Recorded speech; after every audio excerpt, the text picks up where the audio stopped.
네, 현직 20대 후반 형틀 목수입니다. 현장이 PC라든지 데크라든지 이런 게 자꾸 나오면서 예전하고 많은 것이 바뀌고 있는데, 이런 새로운 공법 때문에 일이 점점 적어질 거고, 그러면 나중에 나이 들고 나서 먹고 살 수 있을지가 고민입니다. 네, 라고 댓글 달아주셨어요. 네, 형틀목공은 이런 일 하는 분들이죠.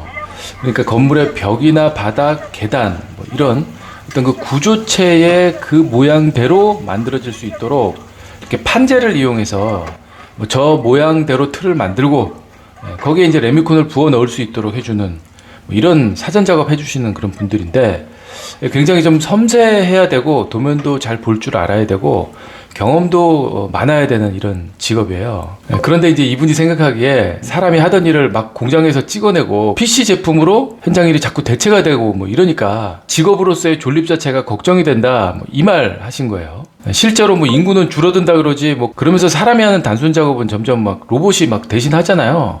로봇 팔이 커피도 내리면서 뭐 요즘 별의별 거 다 해요. 자, 그런데 메일 주신 이분을 비롯해서 뭐 최소한 현장에서 일하시는 분들 전혀 걱정하실 필요가 없습니다. 줄어드는 일거리? 그렇지 않아요. 오히려 더 많아져요. 오늘 이거 말씀드리겠습니다. 네, 우리나라 인구가 2028년부터 줄어들기 시작합니다. 여성 한 명이 평생 낳을 것으로 예상되는 평균 출생아 수, 이게 0.81명. 이거 뭐 세계 최저 수준이네, 이런 내용들이 이제 막 매스컴에서 타고 있는데, 소비 시장이 뭐 급격히 위축되는 거니까 당연히 심각한 사회 문제 맞죠. 자, 그런데 우리가 여기서 조금만 더 들여다 보자고요. 2020년에 인구 총 조사를 했어요. 우리나라 전체 인구가 5,184만 명. 우리나라 인구 5,184만 명의 인구가 어느 순간 갑자기 훅 줄어드는 게 아니에요. 보세요. 2035년까지 줄어드는 인구는 0.1% 줄어들어요. 그러니까 매스컴에서 당장 막 내년부터 꺾은 선 그래프가 절벽처럼 그냥 훅 떨어질 것처럼 말하고 있지만 그냥 유지 수준이에요. 감소도 아니에요, 저 정도는. 그 무슨 얘기입니까? 최소한 앞으로 13년 동안 그냥 지금 수준으로 현상 유지되는 거다. 이게 현재 우리나라 인구의 정확한 전망이라는 거예요. 자, 그리고 아까 시장 걱정하셨잖아요. 우리나라 주택시장 중에 이 어마어마한 재건축 물량을 한번 보세요. 통계청에서 다운받은 30년 이상 된 노후주택 숫자거든요. 2015년에 267만 호였던 게 2020년도에 360만 호를 넘어서 작년에는 397만 호까지 늘어나요. 이게 왜 이렇게 쌓여가겠어요? 재건축을 여기저기 하는 순간 집값이 오르는, 이게 뭐 정치적으로 엄청나게 민감한 문제가 우리나라는 발생하잖아요.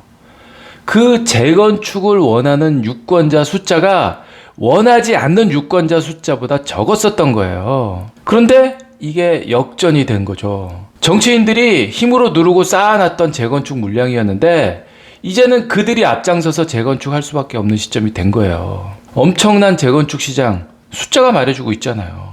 그뿐만이 아니에요. 1인 가구 시장도 이거 무시 못해요. 1인 가구가 전체 가구 중에 차지하는 비중이 2005년에 20%밖에 안 됐어요. 10가구 중 2가구. 이게 21년도에 33%까지 올라가다가 2050년에는 40%가 1인 가구인 세상이 돼요. 통계청 인구주택 총조사 장내 가구 추계, 여기에 나오는 내용이거든요. 1인 가구가 주류가 된다라는 건데, 이런 1인 가구가 원하는 주거 유형은 다를 수밖에 없어요. 그들이 기초수급 생활자이건 월평균 여가활동으로 15만 원 이상씩 쓰는 사람이건 둘 중에 뭐가 됐던지 간에 뭔가 이 새로운 건축물이 자꾸 지어질 수밖에 없는 환경이 조성된다라는 거예요. 당연하잖아요. 뭐 혼자 사는 사람이 기존에 지어진 방 3개, 4개짜리가 왜 필요하겠어요. 기존 아파트에서도 이 형틀 목공이, 그러니까 사람이 직접 해야 할 일이 결코 줄어들질 않아요. 단순 형태는 공장에서 저렇게 막 찍어서 만들고 이걸 현장에 가지고 와서 조립하는 뭐 이런 방식이 늘어난다고 하더라도 결국 보세요. 저 늘어나는 저 공장 제품의 숫자만큼 PC와 만나는 이런 곳, 여기는 다 사람이 직접 연결을 해야 되는 거예요. 그리고요, 이게 아파트 동에 같이 붙어있는 단지 내 부대시설이거든요. 안쪽에 들어가서 보면 왼쪽 바닥은 1m 높은 위치에 이렇게 만들어져 있고, 내부는 막 이렇게 벽과 기둥이 군데군데 이렇게 서 있어요. 저렇게 막 꺾이고 뭐 기둥 들어가고 이렇게 높이 다양한 이런 복잡한 형상의 구조체는 이게 서로 같은 높이의 이쪽 바닥과 저쪽 벽체를 1차로 함께 타설해 놓고 그 다음에 이제 이걸 하나의 구조체로 만들어 놓은 다음에 전체 올리는 뭐 이런 작업을 할 수밖에 없어요. 그러니까 현장에서 직접 판재를 만들어 놓고 타설 높이 맞춰가면서 사람이 직접 작업할 수밖에 없는 거다라는 거죠. 이런 복잡한 형상의 부대 시설이 점점 많아지고 있는 게 사실이고요. 그리고 뭐 이런 이형 돌출물들, 저게 이제 지하 주차장에서 급기나 또는 뭐 배기나 뭐 이렇게 공기가 통하게 해주는 드라이 에어리어거든요. 이것도 다 현장에서 기존 구조물 올라가고 거기에 이렇게 연결시켜야 되는 거기 때문에 현장에서 만드는 방법밖에 없어요. 그 다음에 뭡니까? 이렇게 단차가 나는 끊어친 부분이라든지 이런 거 다 사람이 해야 되고요. 전기 트레이가 이렇게 벽을 관통해서 통과해야 되는데 뭐 그럼 벽에 개구부가 있어야 되는 거잖아요. 이거 다 사람이 직접 도면 보면서 위치를 잡아줘야 돼요. 뚫려 있어야 하는데 구멍이 없다거나 뭐 위치가 잘못됐다거나 이러면 정말 뭐 피곤한 일이 생기니까요. 능숙한 형틀 목수가 반드시 필요한 이유예요. 그럼에도 불구하고 뭐 세상이 이렇게 달라지고 있는 게 사실이라서 현장에서 뭐 일하는 분들도 뭔가 이 새로운 경쟁력을 갖춰야 그래야 이분이 말씀하신 것처럼 살아남을 수 있는 건데 이 달라진 세상에 적응하기 위해서 뭘 준비하는 게 좋겠냐면 우선 저는 아파트뿐만 아니라 일반 건축이나 단독주택도 해보는 게 좋다. 이거 좀 말씀드리고 싶어요. 난 아파트만 평생 해봤어. 이거보다 난 아파트도 해봤지만 병원도 해봤고 지식산업센터도 해봤고 그리고 단독주택도 해봤지. 이게 훨씬 환영받는 세상이 돼가고 있어요. 실제로 1인 가구는 단독주택을 최우선으로 선호해요. 보세요. 1인 가구 주거 유형은 단독주택 42.2%. 이게 귀농, 귀촌 뭐 이런 이유 때문에 저런 결과가 나오는 거기도 한데 제가 그리고 또 왜 1인 가구 이야기를 또 하냐면 이 사람들이 전체 숫자도 많지만 그 중에 씀씀이가 큰 사람이 꽤 많아요. 여가 활동으로 이렇게 3만 원부터 15만 원까지 쫙 늘어놓고 지출 규모를 조사를 했더니 15만 원 이상 쓰는 비중이 전체 1인 가구의 34%나 돼요.